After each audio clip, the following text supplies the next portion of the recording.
suku-suku bangsa. Dengan darah-Mu Kau telah tebus dosaku. Genapi Tuhan firman-Mu atas negeriku. Hatiku rindu melihat kemuliaan-Mu. Hatiku rindu melihat curahan kuasa-Mu di tanah tercinta, negeriku Indonesia. Ku berdoa Indonesia, penuh kemuliaan-Mu Indonesia, bagi kemuliaan-Mu.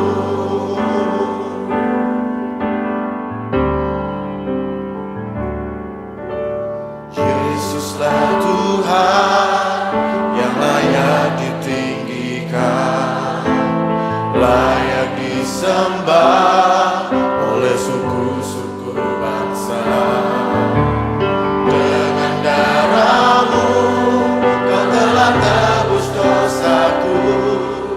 Genapi Tuhan firman-Mu atas negeriku.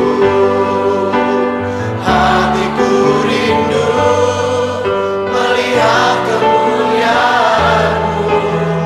Hatiku rindu melihat curahan kuasa-Mu di tanah tercinta, negeriku Indonesia. Ku berdoa Indonesia, penuh kemuliaan-Mu Indonesia, bagi kemuliaan-Mu. Ya aku nyatakan kemuliaan-Mu. Ya aku nyatakan curahan kuasa-Mu di tanah tercinta, negeriku Indonesia. Ku berdoa Indonesia, penuh kemuliaan-Mu Indonesia, bagi kemuliaan-Mu Indonesia, bagi kemuliaan-Mu.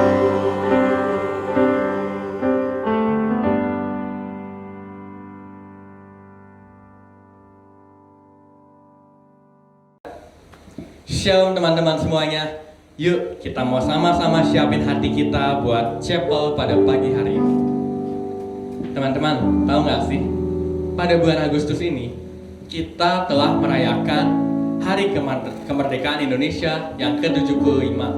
Karena itu, dari tempat kita masing-masing kita mau naikkan syukur kita yang terbaik buat Tuhan, karena Tuhan sudah memberikan kita tanah air yang kaya dan subur. Kita semua percaya itu karena berkat karunia Allah yang melimpah buat kita. Karena itu, yuk kita mau sama-sama bangkit berdiri dan kita katakan betapa kita tidak bersyukur.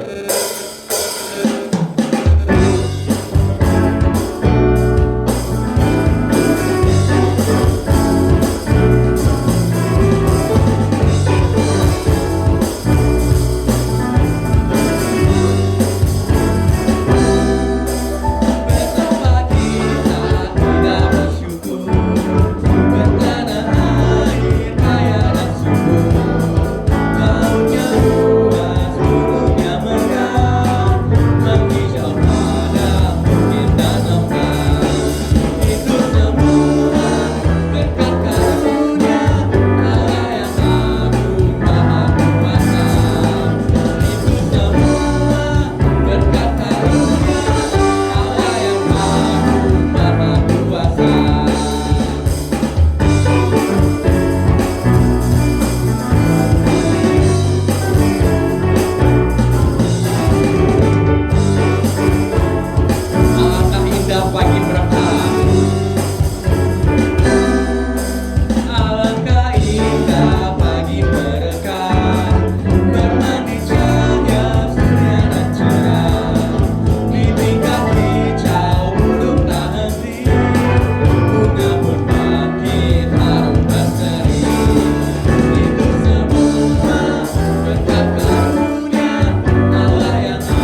sekarang kita akan membacakan votum dan salam.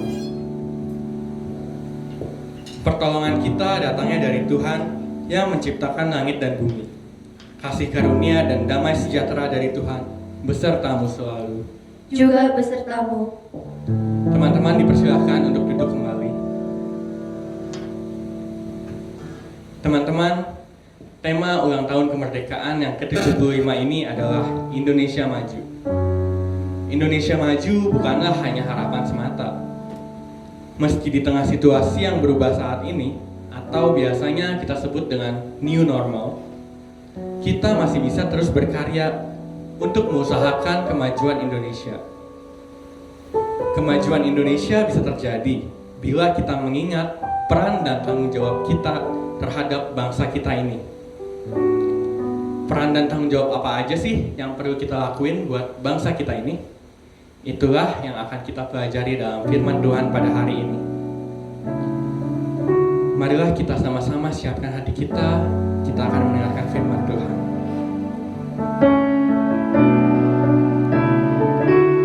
Kita percaya bahwa Tuhan Yesus selalu menunggu kita untuk kembali kepadanya. Meskipun berkali-kali kita meninggalkan Dia, tapi Tuhan Yesus tetap setia menunggu kita. Tuhan Yesus tetap setia memanggil kita dengan lembut. Nah itu kita mau katakan softly and tenderly, softly and tenderly, Jesus is calling, calling for you and for me. See on the portals, He's waiting and watching for you and for me. Oh, for the wonderful love. Oh, for the wonderful love He has promised for you and for me. Though we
perkenan-Mu atas kami. Terima kasih buat kesetiaan-Mu dalam hidup kami ya Tuhan. Sebentar kami akan belajar melalui firman-Mu ya Tuhan. Kau yang bentuk hati kami seperti bejana-Mu ya Tuhan. Terima kasih ya Tuhan. Kau berkati hamba-Mu yang akan menyampaikan firman-Mu ya Tuhan. Kau sertai agar dapat menyampaikannya dengan bahasa yang kami dapat mengerti ya Tuhan. Kau berkati kami agar kami dapat melakukan firman-Mu dalam kehidupan kami sehari-hari ya Tuhan. Terima kasih ya Tuhan. Hanya dalam nama-Mu kami berdoa dan mengucap syukur. Haleluya. Amin.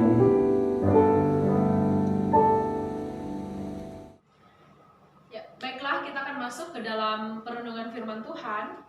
Namun sebelumnya mari kita terlebih dahulu mempersiapkan hati dan pikiran kita meminta pertolongan pada Tuhan di dalam doa.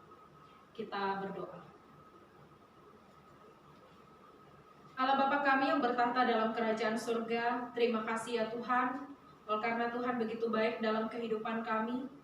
Terbukti Tuhan telah menyertai perjalanan kebaktian kami dari awal sampai pada saat ini. Kami akan bersama-sama mempelajari dan merenungkan kebenaran firman Tuhan. Sebelumnya ya Tuhan, kami menyadari bahwa kami penuh dengan keterbatasan, secara khusus bagi hamba-Mu yang akan menyampaikan firman ya Tuhan.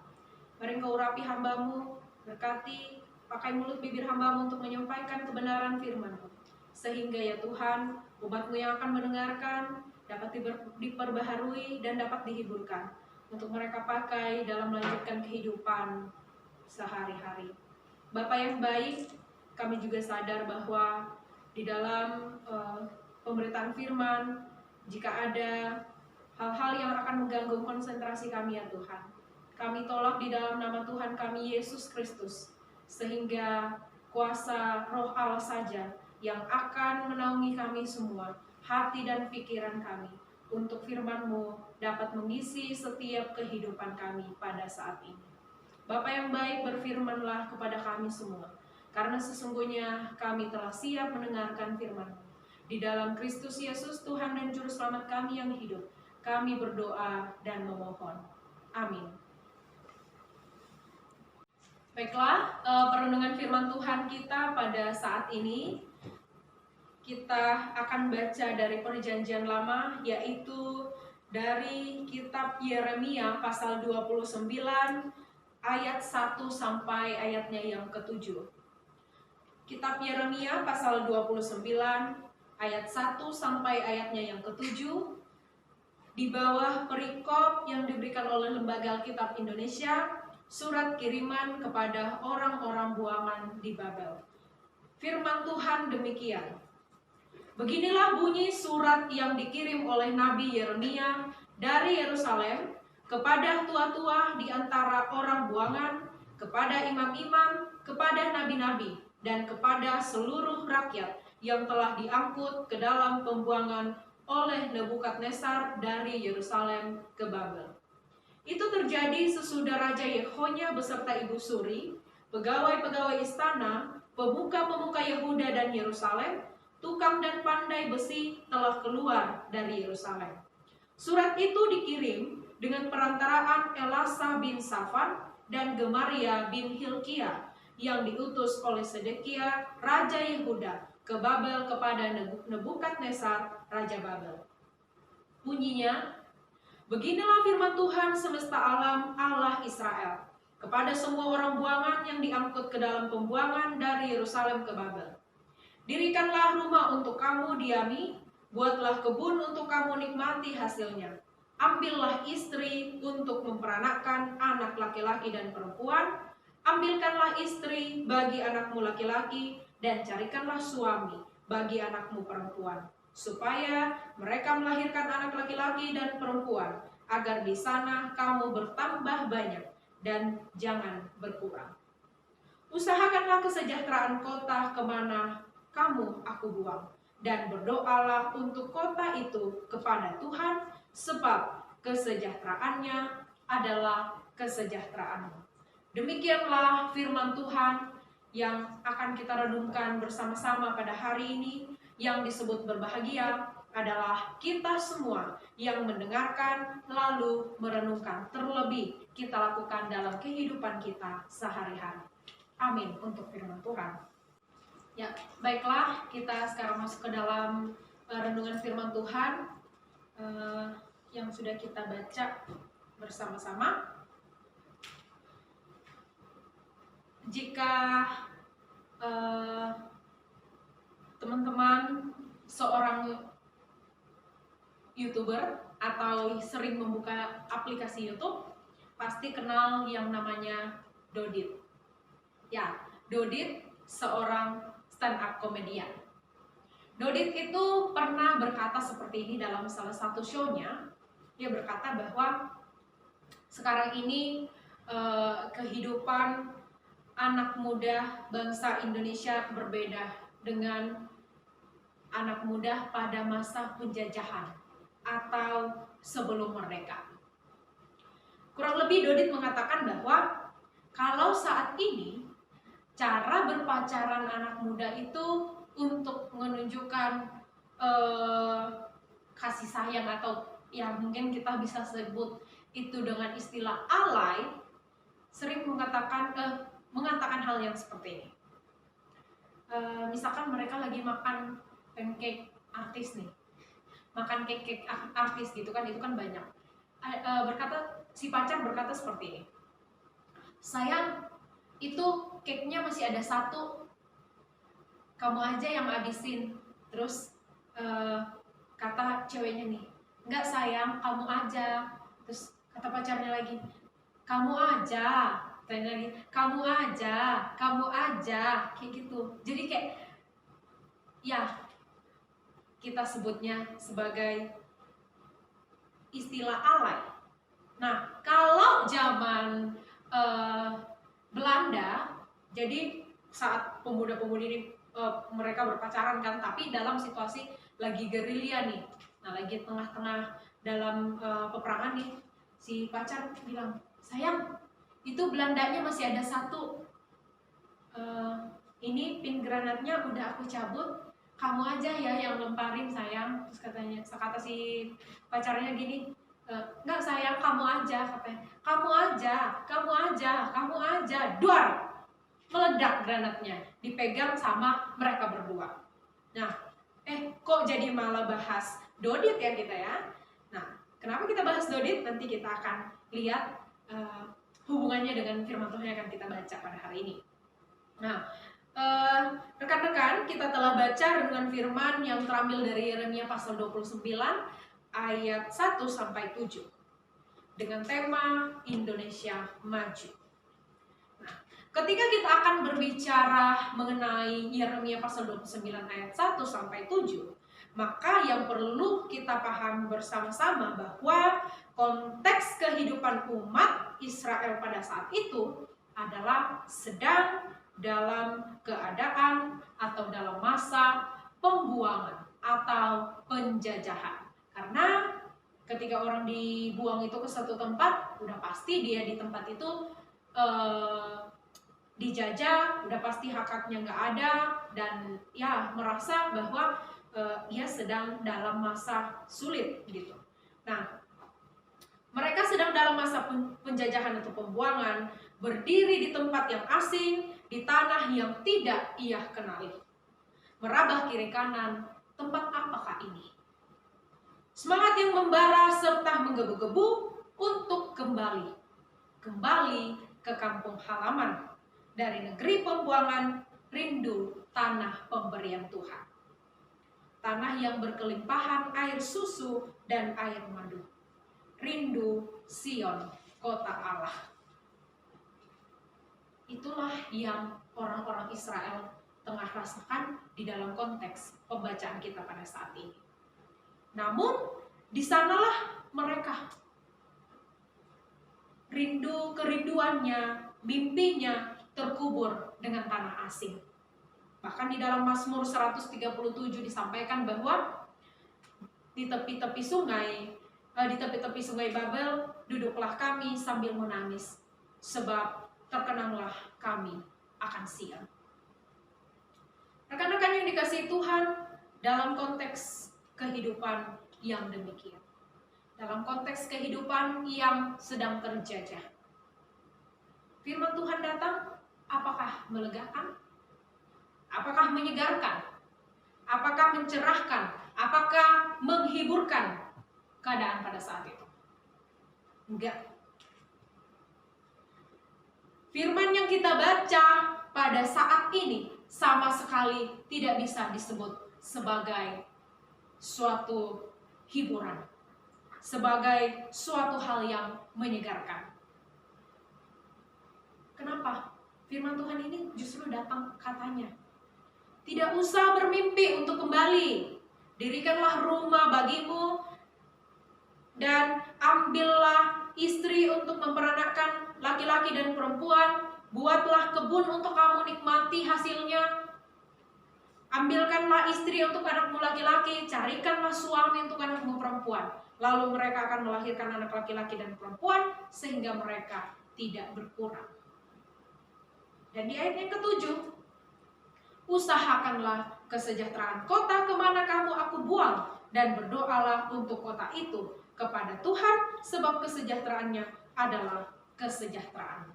Jadi sama sekali bukan suatu penghiburan yang melegakan, bukan sama sekali penghiburan yang menyegarkan, yang mencerahkan kehidupan mereka, tapi justru dikatakan, jangan bermimpi untuk pulang, tapi berdoalah untuk kota itu. Dirikanlah rumah, buatlah kebun untuk kamu nikmati hasilnya. Mereka justru disuruh stay, mereka diminta untuk stay di situ. Justru sejahterakanlah kota tempat kamu tinggal.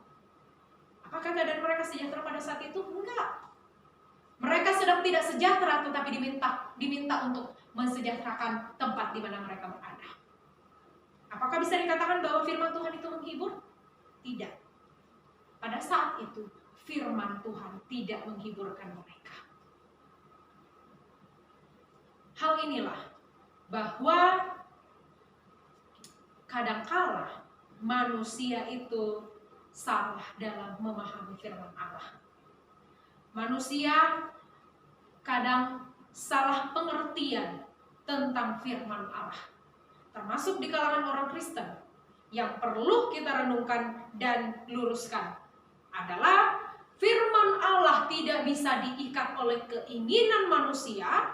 Firman Allah juga tidak mau diikat atau dipakai sebagai alat untuk melayani keinginan manusia.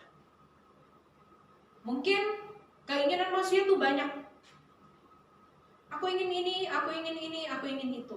Tetapi ketika Tuhan menjawab, Tuhan tidak memberikan satupun keinginan manusia. Tuhan yang memberikan satu, apa yang manusia itu butuhkan. Tuhan memberikan kebutuhan manusia dengan keinginan-keinginan manusia yang banyak ini.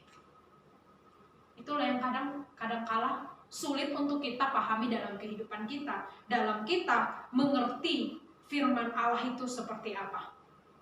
Firman Allah kadang datang sebagai obat yang pahit, dan jangan sangka bahwa yang pahit-pahit itu selalu membawa duka cita dan lain sebagainya.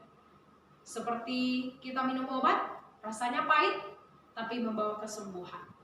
Demikian juga firman Allah, kadang datang sebagai sesuatu yang pahit dalam kehidupan kita, tetapi justru dari situ kita memperoleh suatu kesembuhan. Kesembuhan dari situasi kita, kesembuhan dari emosional kita, kesembuhan dari luka-luka yang kita rasakan. Kadang-kadang firman Tuhan datang seperti itu. Itu yang perlu kita pahami. Nah, rekan-rekan yang dikasihi Tuhan, kita kembali kepada konteks pembacaan kita. Orang yang sedang dijajah. Apakah kita merdeka saat ini? 17 Agustus kemarin saya membaca begitu banyak postingan yang ada di Facebook, di Instagram, atau dimanapun yang berbicara mengenai merdeka bangsa ini, tentang kebanggaan terhadap para pahlawan, tentang bagaimana kebebasan sudah kita nikmati sebagai bangsa Indonesia. Tapi pertanyaan saya ketika membacanya adalah, apakah mereka sudah benar-benar mengerti apa yang dimaksud dengan kemerdekaan? Apakah benar-benar sudah paham tentang arti perjuangan untuk mencapai suatu kemerdekaan tersebut. Untuk kita sebagai anak-anak muda yang dikatakan sebagai fondasi dari berdirinya sebuah bangsa, dikatakan sebagai dasar, kita ini punya tanggung jawab yang besar. Mungkin kita merasa bahwa saya masih muda, saya masih terlalu dini untuk memperjuangkan bagaimana Indonesia itu bisa maju sesuai dengan tema perenungan firman Tuhan pada hari ini. Mungkin kita merasa saya masih muda, belum bisa berkontribusi, lagian saya masih sekolah. Rekan-rekan yang dikasihi Tuhan, berdirinya suatu bangsa dengan fondasi yang kuat, maka bangsa itu dapat bertahan dengan segala terpaan. Tetapi ketika bangsa itu berdiri di atas fondasi yang mudah diombang-ambingkan, mudah untuk terpengaruh, mudah untuk rubuh, maka bangunan pun pasti akan cepat runtuh, nggak akan bertahan lama. Demikianlah peran saudara-saudara semua. Peran saudara itu begitu penting untuk bangsa kita sendiri. Sekarang ini begitu banyak perkembangan. Banyak sekali pengaruh-pengaruh dari luar yang masuk ke bangsa kita. Karena seperti yang kita ketahui bahwa bangsa kita ini adalah bangsa yang terbuka, tidak tertutup terhadap pengaruh-pengaruh dari luar atau informasi-informasi dari luar. Kita bangsa yang terbuka. Kita diberi kebebasan untuk menerima semua informasi, semua perkembangan-perkembangan yang terjadi di seluruh dunia ini. Apakah itu baik? Baik sekali. Karena bangsa kita dapat terus maju mengikuti perkembangan zaman. Apakah itu buruk? Ada buruknya. Karena ketika kita tidak bisa dengan bijaksana untuk menyikapi, untuk menyaring semua informasi-informasi yang masuk, maka kita bukannya berkembang, tetapi kita malah merosot. Karena kita jatuh terhadap perkembangan tersebut. Karena ada perkembangan yang baik, ada pengaruh yang baik, ada pengaruh yang buruk. Tapi ketika kita buka lebar-lebar semuanya masuk, kita nikmati semua, jangan salah, itu malah akan membuat kita menjadi seseorang yang mundur atau seseorang yang tidak berkembang. Sekarang perkembangan-perkembangan di luar sana sudah sangat banyak. Perkembangan dalam internet, perkembangan gaya hidup, perkembangan style. Sekarang udah ada rambutnya warna-warni, merah, kuning, hijau. Kalau kita merasa, wah itu bagus nih, cakep nih gitu, mau kayak gitu Nah, apakah itu salah? Ada yang mengatakan itu seni, memang mungkin itu seni. Tetapi ketika kita masih dalam sekolah seperti ini, apakah itu bisa disebut seni? Tentu tidak. Pasti guru BK langsung memanggil. Seperti itu. Kemudian di luar sana ada perkembangan-perkembangan sekarang ini. Seks bebas itu sudah bukan hal yang tabu lagi. Itu bahkan saya khawatirnya itu nantinya sebagai sesuatu hal yang wajar. Sebagai sesuatu hal yang sudah bisa ditolerir. Yang penting aman katanya. Ingat, sekali lagi, engkau adalah aset bangsa. Engkau adalah fondasi bangsa. Ada pengaruh-pengaruh yang baik, ada pengaruh-pengaruh yang buruk. Kita tidak bisa mengontrol semua pengaruh yang datang. Kita tidak bisa mengontrol perkembangan-perkembangan yang terjadi. Tetapi apa yang bisa kita kontrol? Diri kita sendiri. Kita tanamkan iman Kristen di dalam diri kita. Kita tanamkan nilai-nilai moral yang baik dalam diri kita. Supaya apa? Bangsa kita ini tetap berdiri di satu fondasi yang kuat. Di satu fondasi yang benar-benar memiliki nilai dan suatu komitmen yang kuat. Bahwa saya harus hidup sesuai dengan kebenaran. Saya harus hidup sesuai dengan nilai-nilai moral yang baik. Tanpa harus tertutup terhadap suatu perkembangan yang terjadi. Hal-hal yang sederhana seperti itu yang dapat kita lakukan. Mungkin di tengah-tengah pandemi sekarang ini, kita selalu melihatnya sebagai sesuatu hal yang memberatkan. Kita melihatnya sebagai sesuatu hal yang menyesakkan, menyiksa. Mungkin ada di antara kita yang selama proses pembelajaran yang sebelumnya mungkin kita masih tatap muka, tidak bisa nahan diri, harus main gadget. harus internetan. Nah, sekarang nih dikasih kesempatan sama corona. Pakailah gadgetmu atau pakailah internetmu 24 jam. Tapi ingat, internet untuk belajar, internet untuk mengerjakan tugas, internet untuk diskusi dengan guru, internet untuk mencari informasi yang benar, internet untuk mengumpulkan tugas. Itu sekarang kegunaannya. Jadi yang tadinya kita edik terhadap gadget karena mau main game lah atau chattingan apa segala macam, sekarang udah dirubah fungsinya. Sekarang ini kita mau pergunakan dengan baik. Nah, menurut saya itu adalah sisi positif dari dampak corona ini. Akhirnya kita dibelokkan. Yang tadinya mungkin kita seneng banget tuh lihat notif masuk, pasti dari pacar nih gitu, atau dari gebetan nih. Sekarang notif masuk, jangan-jangan wali kelas, atau jangan-jangan guru nih, guru BK nih, ketahuan lagi main game sementara pelajaran. Nah, seperti itu. Jadi yang tadinya kita diubah dalam memandang suatu hal yang membuat kita seolah-olah kita nggak bisa lepas nih dari gadget. Sekarang dikasih kesempatan nih. Tuhan juga begitu baik melihatnya. Wah, ini anak orang-orang udah mulai kecanduan dengan gadget, udah nggak bisa jauh dari gadget, bahkan saat ibadah pun harus main gadget. Oke, saya berikan kamu kesempatan main gadget 24 jam, silahkan. Sekarang, ayo nikmati gadget kita. Kita nikmati untuk mencari informasi-informasi yang benar. Kita nikmati untuk pengembangan diri kita, kualitas hidup kita, dan nilai-nilai dalam diri kita. Itulah yang hal-hal yang sederhana seperti itu yang dapat kita lakukan sebagai anak muda untuk ikut memajukan bangsa Indonesia. Apakah terlalu sederhana? Memang sederhana. Tapi apakah berat? Berat.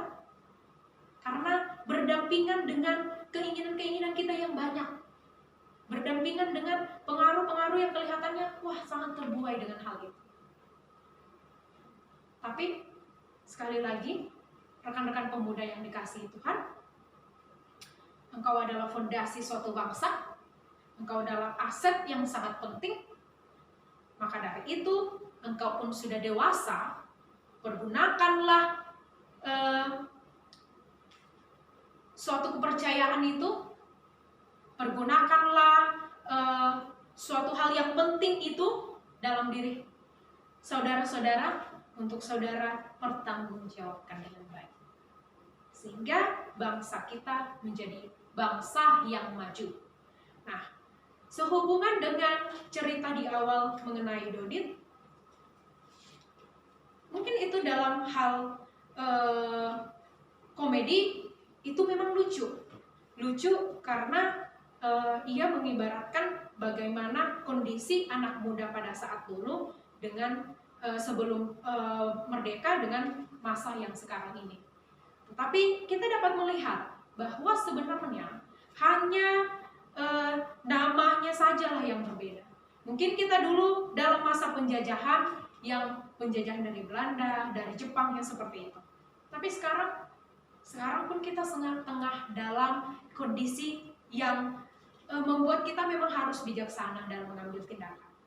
Mungkin dalam kehidupan kita sehari-hari kita masih belum bisa terlalu banyak berkontribusi untuk menentukan apa yang kita ambil, apa yang kita mau capai dalam kehidupan kita, karena mungkin kita masih terikat dengan berbagai aturan-aturan atau ikatan-ikatan. Tetapi kita sedang dipersiapkan. Selama dalam masa ini, masa SMA adalah masa-masa terakhir di mana kita bisa dikontrol oleh guru, mungkin selama 24 jam oleh wali kelas, dan kita masih bisa diatur sana-sini. Saat kuliah, teman-teman akan bertanggung jawab penuh terhadap kehidupan saudara-saudara. Saudara-saudara akan menyadari bahwa membawa diri sendiri menjadi suatu fondasi yang kuat bagi bangsa itu sesuatu hal yang berat. Oleh karena itu, pergunakan waktu yang sekarang ini untuk betul-betul belajar, menanamkan nilai-nilai hidup dalam diri, menanamkan nilai-nilai moral dalam diri, dan mengontrol setiap hal yang menjadi pengaruh yang masuk dalam diri kita. Kita kontrol semuanya. Saya mau mengikuti ini atau tidak, saya mau mengambil yang ini atau tidak. Itu ada pada diri kita sendiri. Baiklah, demikianlah firman Tuhan yang datang pada kita pada hari ini. Semoga dengan bertambahnya usia kita, bertambahnya usia bangsa kita, semakin dewasa pun kita sebagai anak. Mari kita bersatu di dalam doa. Bapa kami telah mendengarkan firman-Mu. Kami bersyukur karena Tuhan kembali mengingatkan kami sebagai generasi penerus bangsa ini, sebagai orang-orang yang memegang tanggung jawab untuk meneruskan bangsa kami sebagai bangsa yang berkenan di hadapan Tuhan. Kami menyadari ya Tuhan, begitu banyak pengaruh yang mungkin akan mempengaruhi kami. Biarlah Tuhan yang menolong kami, memberikan hikmat kepada kami, memberikan kebijaksanaan, sehingga kami dapat menyaring setiap hal yang datang kepada kami, dan kami dapat mengontrol setiap keinginan-keinginan kami. Dan juga ya Tuhan, kami senantiasa menyerahkan kehidupan orang tua kami, kehidupan guru-guru kami, dalam menuntun kami menjadi seorang pemuda yang bertanggung jawab, yang memiliki nilai-nilai Kristiani dalam menjalani kehidupan kami. Terpuji termulia nama-Mu ya Allah. Terima kasih untuk firman-Mu pada hari ini. Kami sungguh bersyukur. Dalam Kristus Yesus, Tuhan dan Juru Selamat kami yang hidup, kami berdoa. Amin. Selamat pagi Tuhan. Terima kasih Tuhan kami telah mendengarkan sedikit dari firman-Mu. Kiranya itu dapat memberkati kami dan hidup kami semua Tuhan. Juga Tuhan, pagi ini kami tidak lupa bersyukur atas kesehatan yang masih Kau berikan kepada kami Tuhan, sehingga kami masih dapat menjalankan chapel meskipun terbatas Tuhan, melalui media, melalui tempat kami masing-masing. Engkau tahu Tuhan keadaan yang sedang terjadi, keadaan yang kami alami. Engkau tahu kami sedang mengalami pandemi COVID-19. Kiranya Engkau membungkus tutup kami semua Tuhan. Engkau yang melindungi kami Tuhan dari setiap penyakit dan virus yang ingin mengganggu kami Tuhan. Engkau yang memberikan kami kesehatan Tuhan senantiasa agar dapat menjalani hidup kami seperti biasanya Tuhan. Berkatilah kami Tuhan meskipun kami melakukan pembelajaran dari rumah masing-masing dan tidak bisa tatap muka. Engkau yang memberkati kami Tuhan agar semua media yang dipergunakan oleh kami dapat dijalani dengan baik. Terima kasih Tuhan, kiranya Engkau juga memberikan kami fokus Tuhan sehingga kami dapat mengikuti KBM dengan baik. Tuhan, kami juga berdoa Tuhan untuk di masa pandemi ini Kau berkati setiap pemerintahan yang ada. Kau berkati Pak Jokowi dan jajarannya supaya mereka bisa setiap mengatur dan memulihkan keadaan Indonesia ini supaya segera membaik dari ekonomi, politik maupun segala hal aspek yang dialami oleh negara ini Kau boleh pulihkan. Mereka yang sakit Kau sembuhkan, dan mereka yang Tuhan mengalami kesulitan Kau memberikan pertolongan. Karena Engkaulah Gembala Agung kami, pimpin Tuhan setiap dari kami, setiap umat-Mu Tuhan, supaya juga boleh bersatu. Kami boleh terus Kau taruh hati kami juga untuk boleh berbagian di dalam pemulihan di Indonesia. Di masa pandemi ini Kau pimpin kami Tuhan, boleh kami terus tetap bisa lebih mengasihi Engkau. Berkati pula gereja-Mu Tuhan, jadi gereja yang mengasihi Engkau, gereja yang boleh terus hadir, boleh terus bersinar di masa pandemi ini. Kau juga ingat Tuhan, BPK Penabur sebagai lembaga pendidikan Kristen, Kau berkati guru karyawannya di dalam proses belajar mengajar. Kau berikan terus antusias, dan di dalam mempersiapkan segala media pembelajaran Kau berkati Tuhan, sehingga dalam proses pembelajaran daring segala hal yang ada Kau boleh Tuhan semua dalam kendali-Mu. Kau juga ingat Tuhan untuk Miss Mirda, guru karyawan, di dalam pelaksanaan kami, mengerjakan bagian kami. Kau terus tanamkan Tuhan hati-Mu, hati yang mendidik, hati yang mengajar di atas setiap kami Tuhan, sehingga kami boleh mengajar dan mendidik seperti Engkau Tuhan Gembala Agung kami. Kau juga berkati Tuhan rencana-rencana dan planning setiap program kerja BPK Penabur Tuhan, untuk rencana ujian di bulan September. Kau berkati setiap persiapan panitia yang ada, sehingga setiap panitia boleh menyelesaikan setiap bagian pekerjaan dengan baik.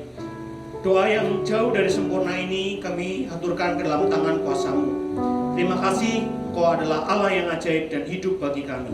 Dalam nama Yesus kami berdoa. Amin.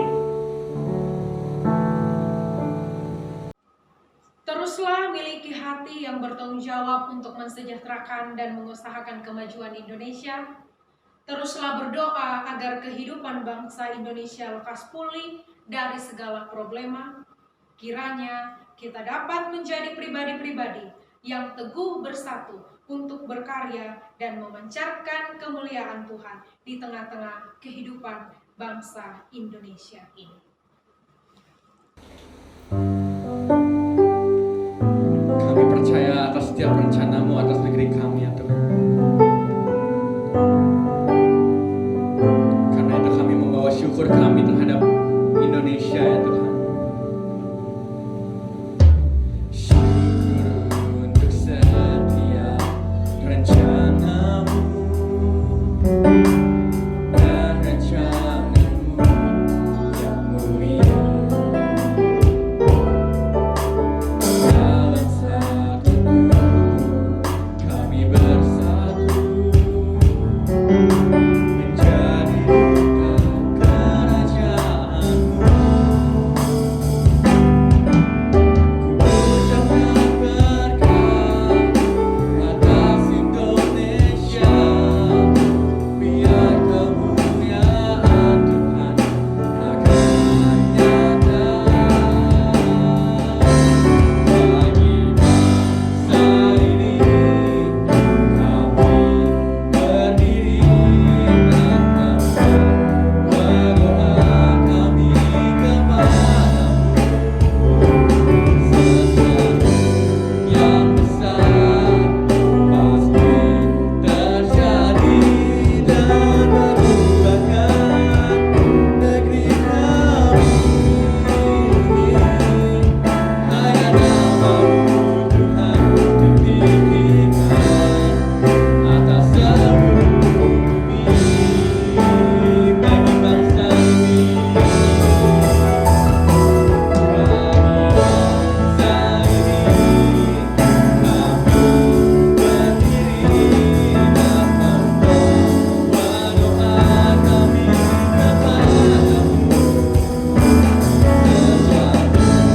Sesuatu yang besar pasti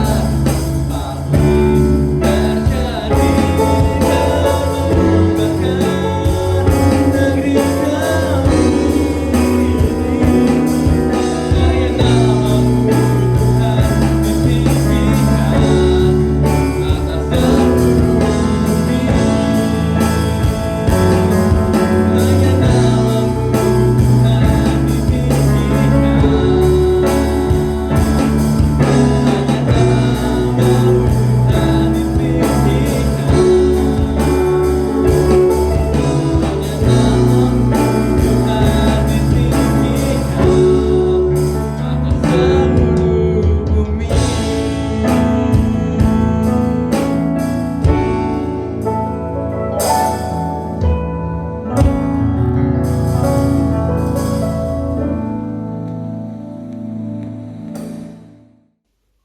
Baiklah, sebelum kita mengakhiri ibadah kita pada saat ini, marilah kita terima berkat Tuhan. Kiranya Allah, Sang Pemilik kehidupan, senantiasa memberkatimu dan memampukanmu untuk terus setia mengerjakan peran serta tanggung jawab di tengah-tengah kehidupan ini.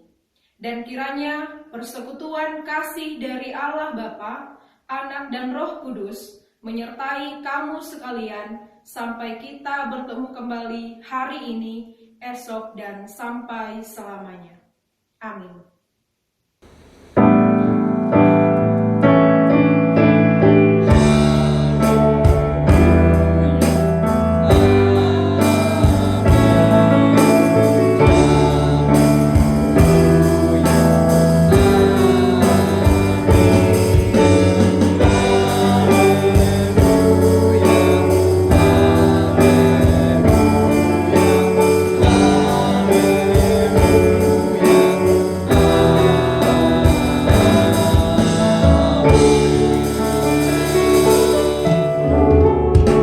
Jemaat dipersilahkan kembali duduk dan bersatu teduh sejenak. Tuhan Yesus memberkati.